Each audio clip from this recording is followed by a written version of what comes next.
Бүгін күшті пиццаны дайындаймыз. 5 минутта дайын болады. Өте дәмді ресторанның пиццасы сияқты болып шығады. Бірақ алдымен тауықты қалай дайындайтынымды көрсеткім келеді. Ол менің лайфхагым. Осы тәсілменен дайындасаңыз, тауығыңыз өте жұмсақ, дәмді болып шығады. Тауықты жуып, оған пияз, лавр жапырағы, хош иісті бұрыш және тұз салып 40 минуттай пісіреміз. Одан кейін оны суытып, осылай тураймыз. Жақсы өткір пышағыңыз болса, жұқа турасаңыз болады. Мінеки, осылай болып шықты. Енді бір ыдысқа бәрін салып, дәмдеуіштерді қосамыз. Негізінде үйде қандай дәмдеуіштер бар, соны қоса аласыз.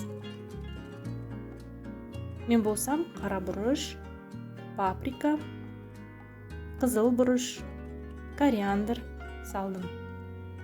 Енді қызық жері осы. Зәйтін банкасын ашып, суын ғана тауықтың үстіне құямыз. Сосын пленкамен осылай жауып қоямыз да 6 сағатқа қойып қоямыз салқын жерге. Пиццаны тауықтан жасасаңыз, етті осылай ғана дайындауды кеңес беремін. Күшті болып шығады. Ал енді қамырын жасаймыз. Ол да өте жақсы рецепт. 1 стакан жылы суға 1 ас қасық бал саламыз. Осы бал қамырымызды жұмсақ қылады. Пиццамыз қалып қойса да, суып қалса да, түк те өзгермейді, яғни қатпайды қамыры. Италияның пиццасы сияқты әдемі созылып, дәмді болып шығады. Дрожжи саламыз 10 грамм.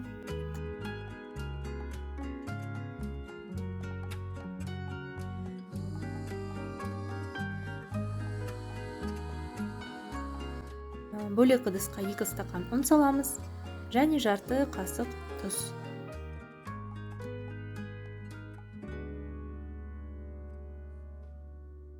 Араластырамыз. Ортасын ашып, жаңағы дрожжиді құямыз.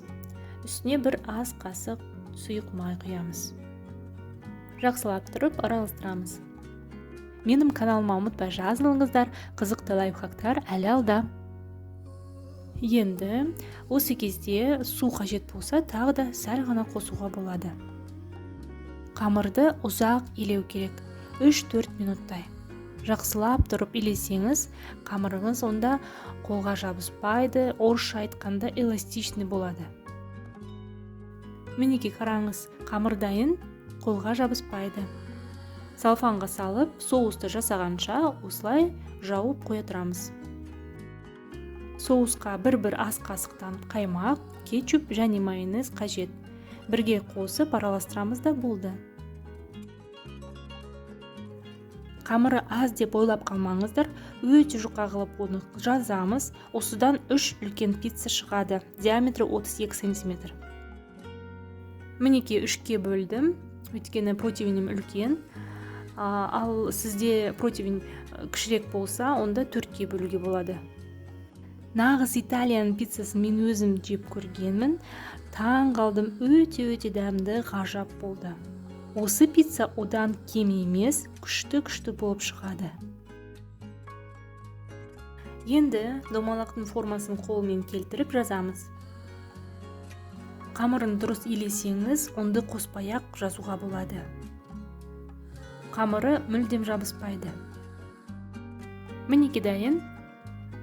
Өте жұқа қылып жаздым, шелпекке сияқты. Противенге көбірек қылып, сұйық май жағамыз. Онда пиццамыз жабыспайды, жақсы алынады. Үстіне қамырды салып, қолмен тегістеп қоямыз. Осы жерде жақсы көрінеді, қамыр өте жұқа. Енді біздің соусымызды жағып қоямыз. Салындысын саламыз, негізінде үйде не бар, соны салуға болады. Осы жолы мен тауықпен қоса помидорды, бұрышты, зәйтін жемістерін салып қойдым. Балаларым зәйтін жемістерін ұнатпайды, сол үшін кішкене ғана салдым. Ал енді сырды үкіштен өткізіп, көбірек қылып саламыз. Салындысын түгелін жауып тұру керек. Пешімізді алдын ала 230 градусқа шейін қыздырып қою керек. Ол өте маңызды. Пешіміз кәдімгідей ып-ыстық болып тұру керек. Пиццамызды салғанда 4-5 минут қана ұстаймыз. Мінекей біздің пиццамыз дайын. Өте тез пісті. 4 минуттың ішінде дайын болды. Міндетті түрде дайындап көріңіз. Сізге ұнайды деп мен сенемін. Өйткені шынымен өте дәмді болып шығады. Бастысы ол тез. Балаларым солай маған айтады: мама, тез бізге пицца жасап берші.